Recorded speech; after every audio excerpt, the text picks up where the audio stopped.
Okay, thank you.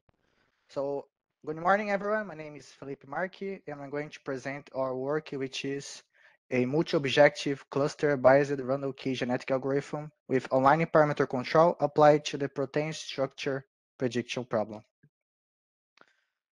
So this problem is about proteins. Proteins are very important molecules. They are responsible for many biological functions. And to understand how proteins work, we need to we need to understand their spatial structure, which is their three-dimensional structure. And for that, we have the protein structure prediction problem because understanding this structure is a highly complex problem. Given the amino acid sequence, what is the spatial structure of this protein? So it's a very important open problem in biology. And we have methods, we have classical methods that are able to generate these structures in laboratory. However, they are too slow and too expensive, just such as nuclear magnetic resonance and crystallography. So we also have the computational methods, which are much more cheaper. And one type of method is the de novo methods, and they are able to generate protein structures without needing to have some chronology base. We now need to know previous protein structures. So they transform the prediction problem into a mathematical optimization problem. And usually these de novo methods, they utilize only a single objective. But as the optimization objective is too complex, it's better to break it into multiple objectives. So this work had for objective to proposed, which is multi-objective optimizer with online parameter control for the PSP problem, and also use a clustering method to select a solution because multi-objective problems have a Pareto set as a solution. So we need to use some type of decision maker, and in this case, we used the move-fold cluster method to select a final solution. Okay, so our model is composed of three objectives. The first one, the main objective, is the energy function. So when we are talking about the PSP problem, we are usually minimizing some sort of energy function because we know that the optimal protein structure has minimal energy usually. So we usually are trying to minimize the energy function, but this energy function is incomplete, so we have extra objectives to complement and turn the model more robust. And in this case, we are using secondary structure, which is predicted using PsyPred, and contact map information, which is predicted using the Raptor-S predictor. And our energy function is the score for from the Rosetta framework.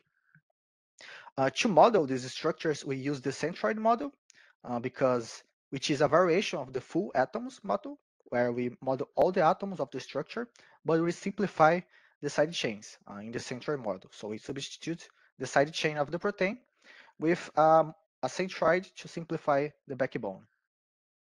And our optimization process has two phases. The first phase generates a solution, a set of solutions, which is then fed into the second phase to refine the first solutions and generate the final solution, which is selected using Mufold CL clustering method. So this is our mathematical model. We have two objectives: minimize the energy function and maximize the other two functions. And these two other functions, they are similarity scores. So we're basically just uh, calculating how similar our current structure is to the predicted, for example, secondary structure, or how similar is the current structure with the predicted contact map. So these other two objectives are similarity scores, and we want to maximize this similarity with what was predicted. So this is our objective optimization model. Our algorithm, the one we chose, was the biased random key genetic algorithm, which is a variation of the genetic algorithm, and it is a multi-objective variant of the BRKGA. So with online parameter control. So we are basically getting the multi-objective BRKGA and adding online parameter control mechanism to remove some parameters from the user. So we have less parameters to have to tinker about. And we just need to run the algorithm that during the evolution, the algorithm itself is going to select the best values for these three parameters which we remove, which are the elite fraction, the mutant fraction, and the crossover probability. And these three parameters are defined using the population diversity, because our objective here is to spread the optimization through the solution space, because many problems with these algorithms is that they converge too quickly. So we're trying to spread it using this aligning parameter control by increasing the population diversity. For our fitness, we're basically using the three objectives. So it's a vector with three values, one for each objective. Our solution has utilizes the angles of the amino acids. So each amino acid can be defined by three angles: the psi, the phi, and the omega. But the omega is set as its optimal value as 180 degrees. So we only have two uh, angles per amino acid, which is the phi and the psi. So this is our decoded solution. However, the BRKJ works with coded solutions. So the solutions that the BRKJ actually generates are real vectors between 0 and 1, and we decode these vectors using the decoders. So in our case, we use two decoders, the fragment decoder and the residue decoder, one for each phase of the algorithm. So the fragment decoder gets this coded chromosome, this coded solution, and for each value, we select a fragment, where a fragment is a part of the protein. So we have many fragments generated using Rosetta, and we select them using the value that was generated by the BRKGA, by the optimizer. And the idea is that we are building the first proteins using these fragments. So the angle values are more or less fixed. So it's more or less a combinatorial problem. It's not a continuous search space in this case. However, in the result decoder, which is the second phase, we actually have a continuous search space. So we get these fragments and we refine them using this. So we get the value and we break it into two values, one for the phi angle and one for the psi angle. So we're more or less refining the solutions from the first phase, which was more of a combinatorial problem, only selecting fragments with fixed values for angles. Here we are actually changing the angles in a more continuous uh, way. This is our complete optimizer. So we have the main inputs, which is the amino acid sequence. And we also have three other inputs, which are the secondary structures, the fragments, and the contact maps. Each of them is predicted. So they are predicted values using the amino acid sequence. And these predicted values are then fed into the optimizer to predict the structure itself. So we have two phases. The first one is a global search using the fragments, using the decoder fragment. It generates an intermediate solution set, which is then fed into the second phase, which is a local search to refine the solutions finding using the fragments. And then the final solution for all of this is a Pareto set, which is then fed into Mufold cell, and Mufold cell will cluster these solutions, these proteins, and we are selecting the largest cluster, and from the largest cluster, we are selecting the centroid. So the centroid of the largest cluster is our final solution for the PSP. We did some experiments. So for each, we select a few proteins, and for each protein, we run the test 30 times with a maximum of 1 million fitness evaluations. We only had to define two parameters, which is the population size and the number of iterations. And we implemented this code in C++17. And for comparison, we used other three works from the literature and Rosetta de novo method as the baseline. So these are the proteins. The size here is the number of amino acids. The larger, the more difficult. Usually, proteins above 100 are really hard for de novo methods. And the class is for alpha beta, alpha helices and beta sheets, which is structures found in proteins. These are the methods we compared. So we selected three methods from the literature, and Rosetta we implemented ourselves using the framework as a baseline. The metrics we used are the RMSD, a very common metric in the literature for this problem, which is basically we have the optimal structure and we have the structure we generated. We are calculating the distance between the two.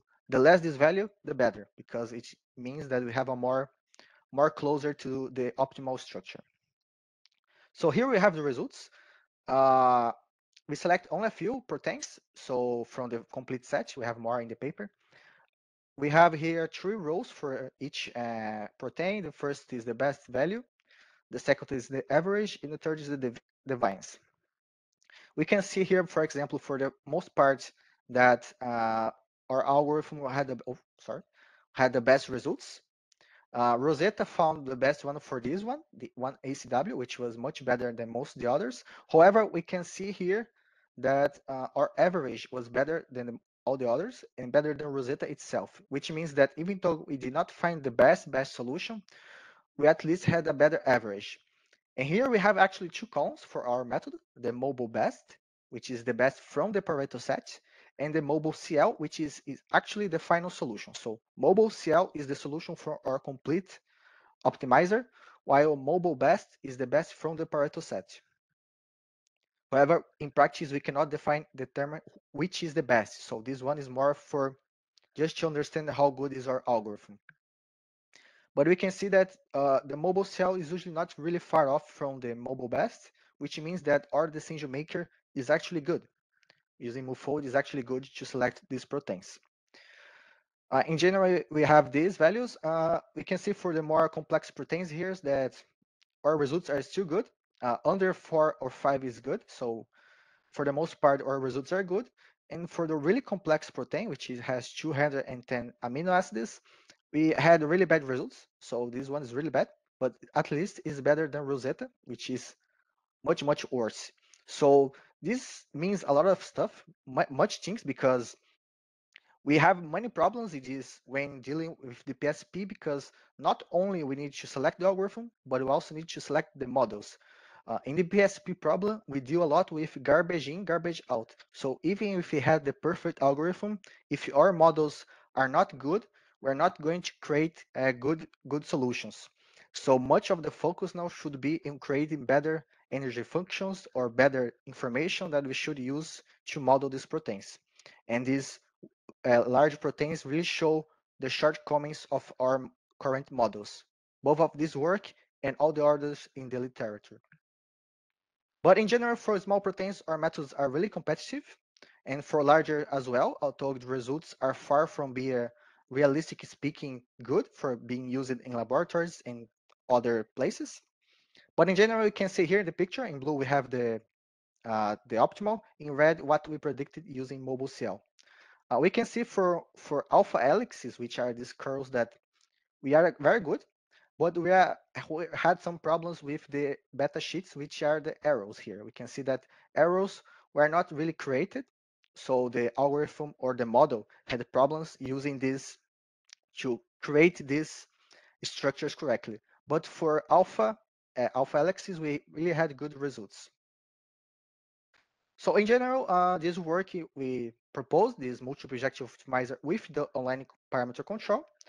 We found that solutions are really reasonable, really competitive with the current literature, and the recent results also indicates that we should focus more on the model. So the algorithm itself seems okay. So now our next problem is going to be to select good models to model these protein structures, finding new energy functions, add more information, and maybe increase the complexity of what we are trying to optimize so we can reach the native solution space, which is highly complex with physical and chemical interactions between the atoms. And that's it. These are the reference. Thank you.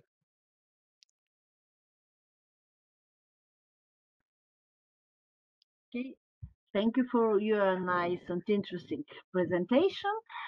I have one small question.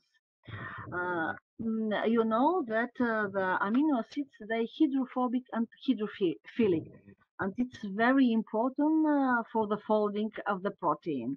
Do you take into account the hydrophobicity of the proteins? Yes, they are Not accounted. proteins and acids?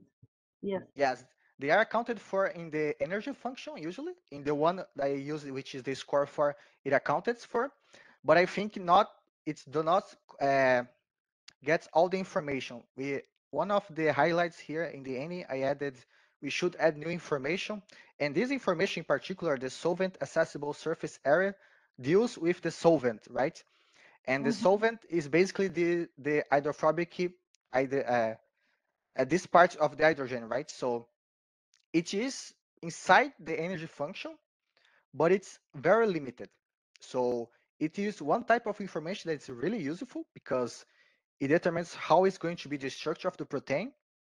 But for now, it is basically a black box. So I know that it exists. We know that it exists, but we are not explicitly modeling these interactions. Does that make sense?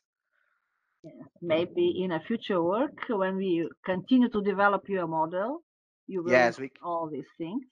Okay, add thank you explicitly. again for your answer and the presentation.